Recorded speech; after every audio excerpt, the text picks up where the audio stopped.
Ano ang requirements para maging DDS? Bobo. So, ganun lang yun, di ba? Maging bobo ka, DDS ka na, mga kababayan. Maging, wag mo lang gamitin yung utak mo, DDS ka na. O, kagaya ng isang ito, tatry pa. Susubukan pa.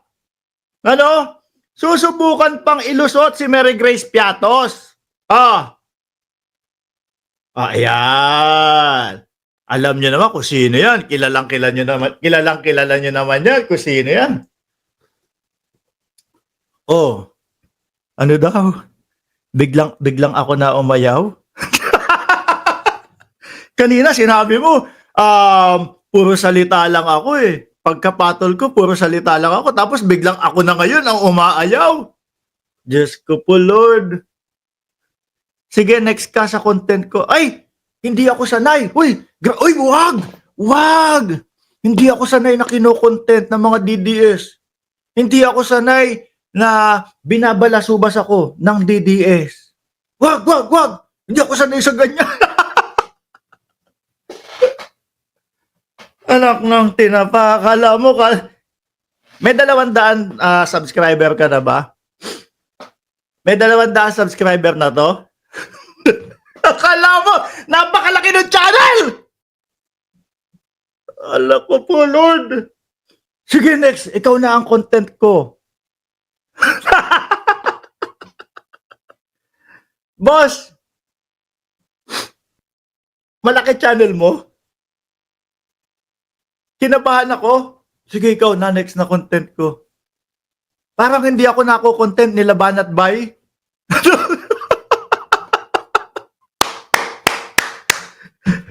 Ay, naku, Lord. Hihinga lang ako. Ano? Hihinga lang ako, mga kababayan. Sige, next. Ikaw na ang content ko. Parang hindi ako sanay na ina-content. Parang hindi ako sanay na binabanatan nila Banat Bay at nung mga ibang vlogger ninyo. Tapos 137K, Brad.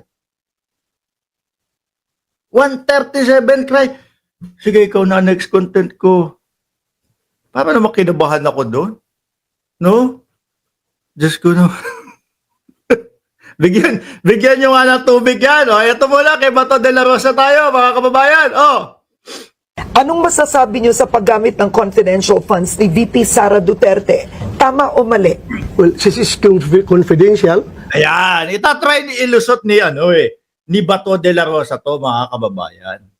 Susubukang ilusot ni Bato de la Rosa at ipagtanggol ang vice-presidente, mga bossing. Ano? Kaya lang wala talaga eh. Meron pong mga piatos doon sa Davao. Madami pong piatos sa mga sa Davao. Oh. Pero ang tanong doon, bossing, bakit wala sa PSA? Ang sagot nila, kasi nga, alias lang ang ginamit. Isasagot din nila na, kasi pwede naman yung alias.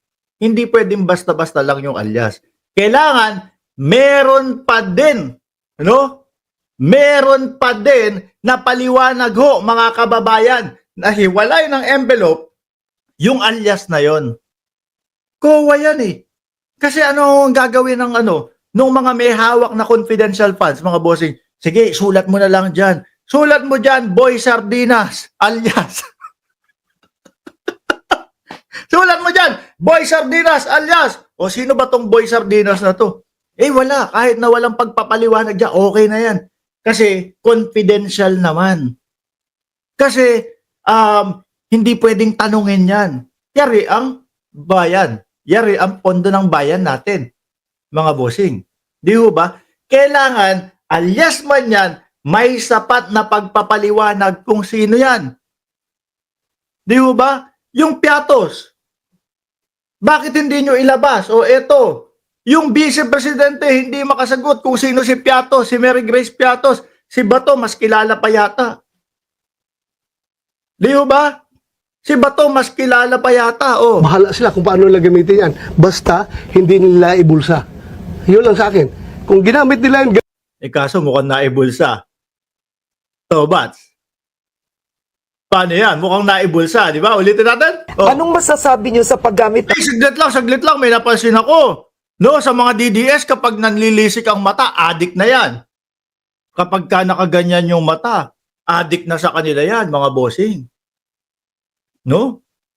Sa mga DDS, kapag kapayat, mga boss, ay, nagtutulak na yan, bumabatak na yan.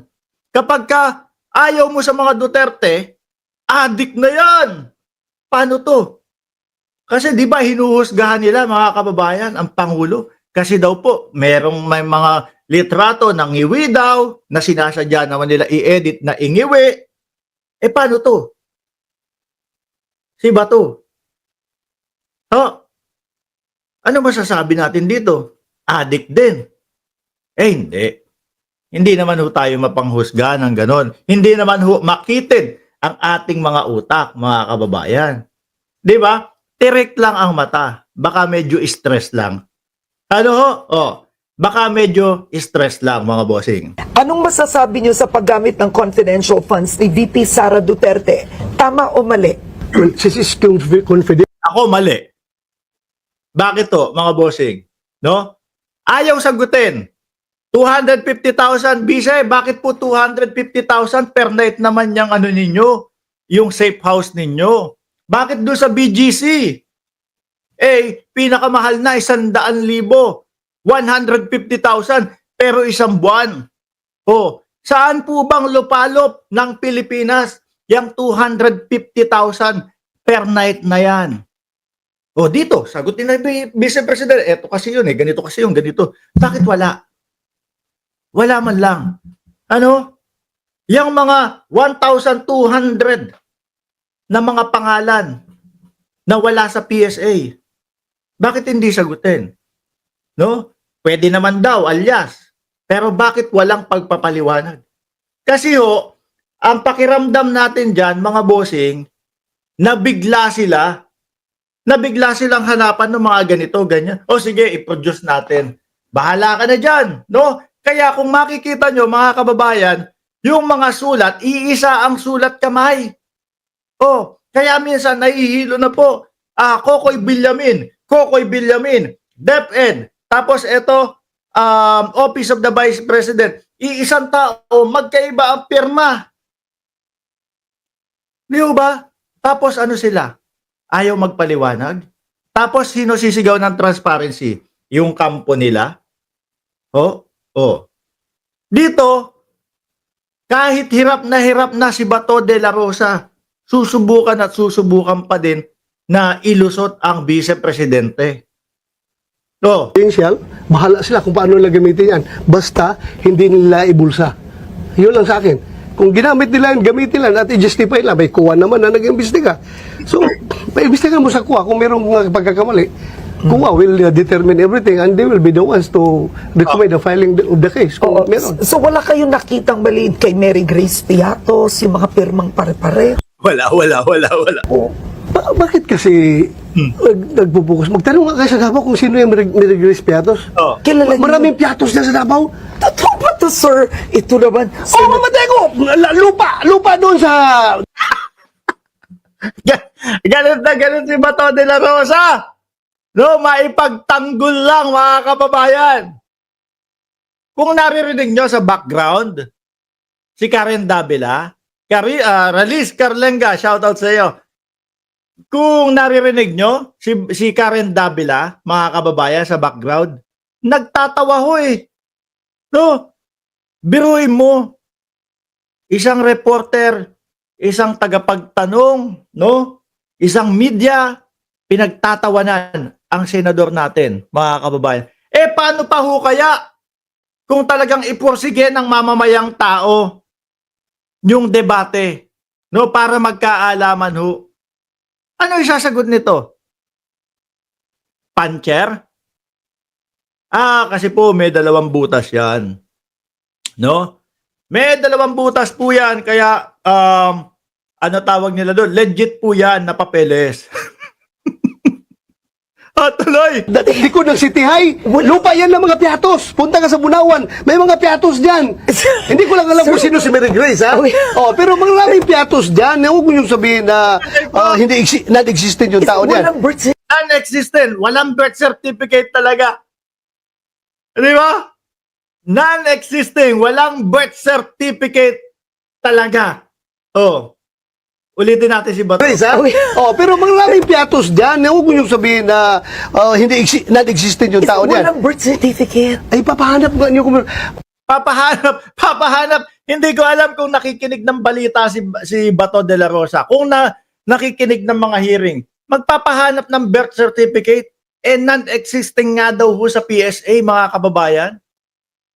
Kaya nga, ang sinasabi ko sa inyo, ang requirements para maging DDS, maging bobo.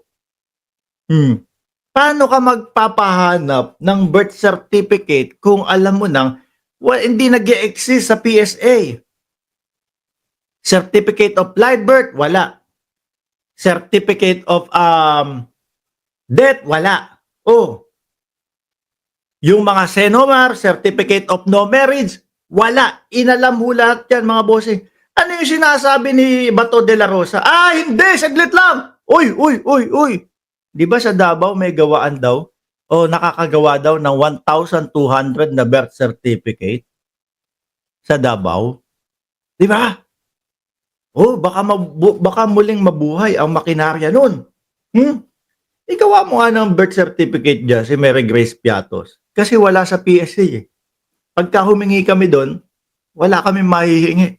Kasi sabi po walang certificate of live birth, walang certificate of death, walang Senomar, certificate of no marriage.